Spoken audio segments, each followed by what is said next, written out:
अस्सलाम वालेकुम dear students, class 9 chemistry का आज हम लास्ट चैप्टर पढ़ने जा रहे हैं। Chapter number 8 chemical reactivity. Chemical reactivity इस चैप्टर में हम पढ़ेंगे दो जो चीजें हैं उनके बारे में, दो एलिमेंट्स के बारे में पीरियोडिक टेबल के पढ़ेंगे।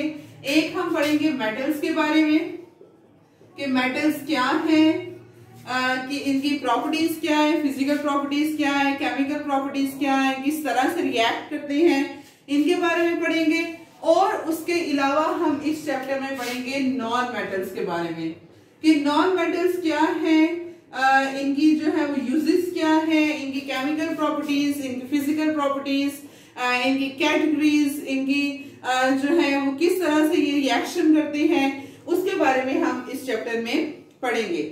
आज हम पढ़ने जा रहे हैं मेटल्स के बारे में। इनका इंट्रोडक्शन ब्रीफ सा हम पढ़ते हैं कि मेटल्स क्या हैं। अब मेटल्स की जब हम डेफिनेशन देखते हैं तो डेफिनेशन में अगर हम देखें तो लिखा हुआ है elements that are electropositive and form cations by losing electron. ऐसे एलिमेंट्स जो इलेक्ट्रोपॉजिटिव होते हैं। इलेक्ट्रोपॉजिटिव मतलब ये इलेक्ट्रोपॉजिटिविटी ऐसी प्रॉपर्टी है मेटल्स की कि ऐसी प्रॉपर्टी है जिसके जरिए वो अपने इलेक्ट्रॉन लूज करते हैं। इलेक्ट्रोपॉजिटिविटी मतलब इलेक्ट्रॉन लूज करने की प्रॉपर्टी। तो एलिमेंट्स, अब जाहिर सी बात है, हमने चैप्टर नंबर 3 में ऑलमोस्ट पढ़ा था। हमने कैटायंस के बारे में, चैप्टर नंबर 1 में, और एनाइंस के बारे में पढ़ा था। तो हमने पढ़ा था कि ऐसे एलिमेंट जो अपने इलेक्ट्रॉन लूज करें, जो अपने इलेक्ट्रॉन डोनेट करें, उनको हम कहते हैं कैटआयन, पॉजिटिव चार्ज उनपे होता है। और ऐसे एलिमेंट जो इलेक्ट्रॉन गेन करते हैं, एक्सेप्ट करते हैं, उनको हम कहते हैं एनाइन। अब जैसे मेटल्स हैं तो मेटल ऐसे, क्योंकि ये इलेक्ट्रोपॉजिटिव होते हैं, क्योंकि इनमें एबिलिटी होती है कि ये इलेक्ट्रॉन लूज कर सके, इस वजह से जब ये इलेक्ट्रॉन लूज करते हैं तो इनके ऊपर पॉजिटिव चार्ज आ जाता है। और जिस एलिमेंट के ऊपर, जिस एटम के ऊपर, जिस ग्रुप ऑफ एटम के ऊपर पॉजिटिव चार्ज आएगा, हम उसको क्या बोलेंगे? कैटायन बोलेंगे। जैसे हम एग्जाम्पल देखते हैं, हमारे पास है फॉर एग्जाम्पल सोडियम। सोडियम पाया जाता है ग्रुप 1 में। एटॉमिक नंबर इसका है 11। 1s2, 2s2, 2p6, 3s1। अब इसके आउटर मोस्ट शेल में कितने इलेक्ट्रॉन है? 1। ऑक्टेट कंप्लीट करने के लिए इसे कितने इलेक्ट्रॉन की जरूरत है? 8 इलेक्ट्रॉन्स पूरे करने के लिए इसे कितने इलेक्ट्रॉन की जरूरत है? 7 की। अब कोई भी इतना अच्छा तो नहीं होता है कि वो 7 के 7 इलेक्ट्रॉन इसको दे। मुश्किल है, 7 इलेक्ट्रॉन्स लेना मुश्किल है। अब उसके मुकाबले में अगर ये 7 इलेक्ट्रॉन ना ले, लेकिन अगर ये अपना ये वाला इलेक्ट्रॉन लूज कर दे, तो फिर इसके आउटर मोस्ट शेल में कितने इलेक्ट्रॉन रह जाते हैं? 8। मतलब इसका ऑक्टेट कंप्लीट हो जाता है। हमने पढ़ा है कि एलिमेंट्स अपने आप को स्टेबल करते हैं। किस तरह से स्टेबल करते हैं? या वो इलेक्ट्रॉन लूज करके अपना ऑक्टेट कंप्लीट कर लेते हैं, या वो इलेक्ट्रॉन गेन करके अपना ऑक्टेट कंप्लीट कर लेते हैं, या वो इलेक्ट्रॉन शेयर करके अपना ऑक्टेट कंप्लीट करते हैं। तो मेटल्स ऐसे एलिमेंट्स हैं जो अपना इलेक्ट्रॉन लूज करके अपना ऑक्टेट कंप्लीट कर लेते हैं। तो जब ये सोडियम एक इलेक्ट्रॉन लूज कर देगा, एक इलेक्ट्रॉन दे देगा, तो इसके ऊपर चार्ज आ जाएगा पॉजिटिव।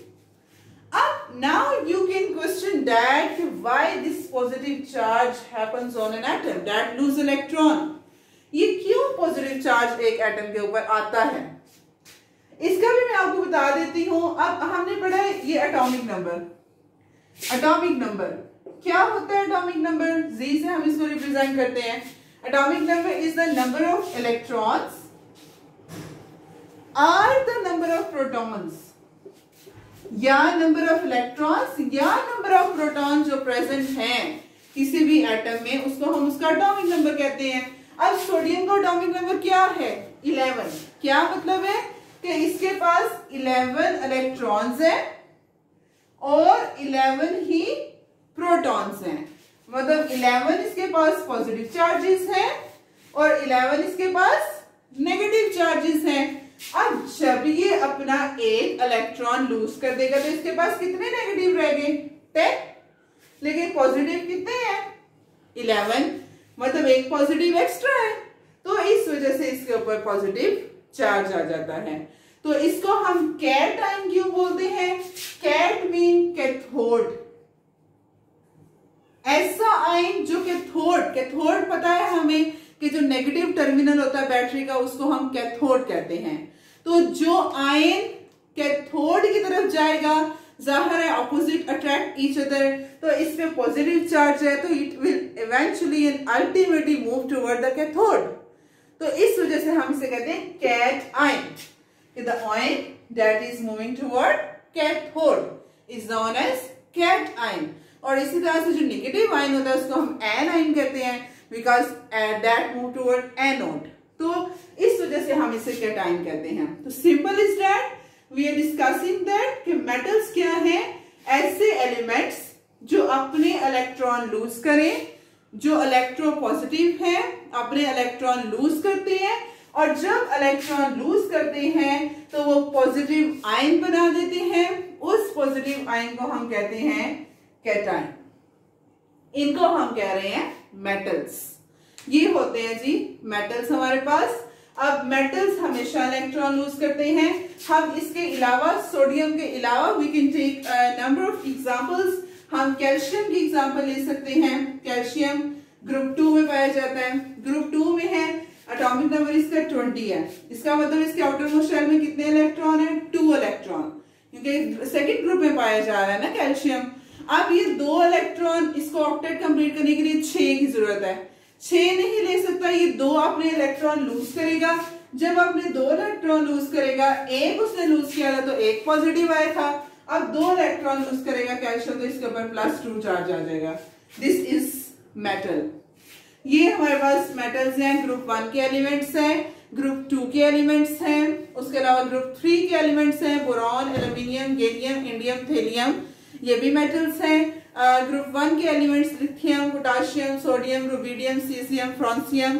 ग्रुप 2 के एलिमेंट्स हैं बेरिलियम, कैल्शियम, मैग्नीशियम। ये हमारे पास जो है मेटल्स हैं। मेटल्स को पीरियोडिक टेबल में जितना भी येलो पोर्शन है वो मेटल्स के लिए रिप्रेजेंट किया जाता है और जो ब्लू पोर्शन के जितने भी एलिमेंट्स हैं वो सारे के सारे नॉन मेटल्स रिप्रेजेंट करते हैं। और बेसिकली पीरियोडिक टेबल जब हमने डिस्कस किया था ग्रुप चैप्टर नंबर 3 में, पेज नंबर 48 पे ऑलमोस्ट बना हुआ है, तो उसमें हमने देखा था कि जो नॉन मेटल्स की पोजीशन होती है पीरियोडिक टेबल में, जो मेटल्स हैं और जो नॉन मेटल्स हैं। नॉन मेटल्स पीरियोडिक टेबल में राइट साइड पे जो है वो प्रेजेंट होते हैं, टॉप राइट पे, जबकि जो मेटल्स हैं वो पीरियोडिक टेबल में लेफ्ट साइड पे प्रेजेंट होते हैं। अब नेक्स्ट हम मेटल्स की कैटेगरीज को डिस्कस करते हैं कि मेटल्स को किस तरह से कैटेगराइज किया जाता है। रिएक्टिविटी के बेस पर कोई भी एलिमेंट, कोई भी मेटल, वो जितनी जल्दी अपने इलेक्ट्रॉन लूज करेगा वो उतना ज्यादा रिएक्टिव होगा। ये हमेशा याद रखना है। जाहिर सी बात है कि कोई भी एलिमेंट है वो जितनी जल्दी अपना इलेक्ट्रॉन देगा उतनी जल्दी अगला इलेक्ट्रॉन लेगा और वो अपने इलेक्ट्रॉन रिएक्शन तेज होगा। तो इसी के बेस पे मेटल्स को कैटेगराइज किया जाता है। सबसे पहले है very reactive metals. Very reactive metals में कॉमनली ग्रुप 1 और 2 के मेटल्स आते हैं और ग्रुप 3 के मेटल्स में एल्यूमिनियम आता है। ग्रुप 1 में सोडियम, पोटाशियम, कैल्शियम ग्रुप 2 में आता है। सोडियम है, पोटाशियम है, कैल्शियम है, मैग्नीशियम है, एल्यूमिनियम है, ये आते हैं वेरी रिएक्टिव मेटल्स में। अल्कली मेटल्स है, ये अल्कली और अल्कलाइन अर्थ मेटल्स हैं। ग्रुप 1 के जो है इनको हम अल्कली मेटल्स कहते हैं। क्यों कहते हैं अल्कली और द बेस? क्योंकि जब ये रिएक्शन करते हैं तो ये बेस बनाते हैं, पानी के साथ मिलते हैं तो ये बेस बनाता है, इस वजह से हम इन्हें अल्कली मेटल्स कहते हैं। और अल्कलाइन अर्थ मेटल्स कहते हैं ग्रुप 2 के एलिमेंट्स को, मेटल्स को। क्यों अल्कलाइन अर्थ मेटल्स कह रहे हैं? क्योंकि वो अर्थ क्रस्ट पे जो है वो हमारे पास पाए जाते हैं, और दूसरा वो भी अल्कलीस बनाते हैं, इस वजह से हम उन्हें अल्कलाइन अर्थ मेटल्स कहते हैं। तो इसी तरह से मॉडरेटली रिएक्टिव मेटल्स हैं।